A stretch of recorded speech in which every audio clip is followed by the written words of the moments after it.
வணக்கம் மக்களை, welcome to the world of Swiggy Instamart delivery day 12. கடந்த 2 நாட்களாக பணிச்சுமை காரணமாக டே 10 அண்ட் டே 11ஓட வீடியோ நம்மளால் போஸ்ட் பண்ண முடியல. டே 10ல் நம்மளோட ஏர்னிங்ஸ் வந்து பார்த்தீங்கன்னா 830 ரூபா, டே 11ல் நம்மளோட ஏர்னிங்ஸ் வந்து பார்த்தீங்கன்னா 1033 ரூபா.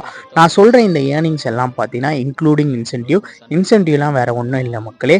நம்ம பெட்ரோல் செலவு பண்ணுறோம் இல்லைங்களா, அந்த காசை தான் இன்சென்டிவ் நம்மளுக்கே திருப்பி தராங்க.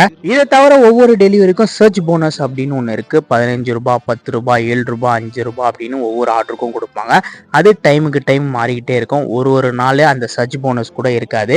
வெறும் ஆர்டர் காஸ்ட் மட்டும்தான் நம்மளுக்கு கிடைக்கும். இன்னைக்கு டே 12 வழக்கம் போல் நம்ம மார்னிங் ரொட்டீன் ஒர்க்கெல்லாம் முடிச்சுட்டு இன்னைக்கு டேவை வந்து ஸ்டார்ட் பண்ணியாச்சு. பின்னாடி நிற்கிறாரு பார்த்தீங்களா, மார்னிங்கே ஒரு பெரிய சம்பவம்.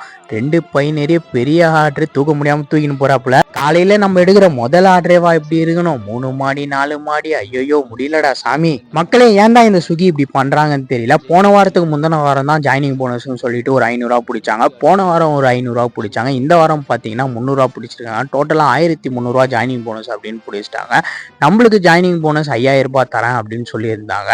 அதுக்கு டிக்கெட் ரைஸ் பண்ணா உங்களுக்கு ஜாயினிங் போனஸ்லாம் நீங்க எலிஜிபிள் இல்லை அப்படின்னு சொல்லிட்டு ரிப்ளை பண்றாங்க. இது என்னன்னே நம்மளுக்கு புரிய மாட்டேங்குது. ஜாயினிங் போனஸ் இவ்வளவு தரோம் அவ்வளவு தரோம் ஆசை வார்த்தை காட்டி நம்மளுக்கு வேலையை கூப்பிட்டுறாங்க. வேலைக்கு ஜாயின் பண்ணதுக்கப்புறம் அவங்க வேலையை காட்ட ஆரம்பிச்சுட்டுறாங்க. ஸோ இது இப்படி தான் இருக்கும் போல மக்களே. ஸோ இந்த வீடியோ உங்களுக்கு பிடிச்சிருந்தா லைக் பண்ணுங்க, ஷேர் பண்ணுங்க, நம்ம சேனலை மறக்காம சப்ஸ்கிரைப் பண்ணிக்கோங்க.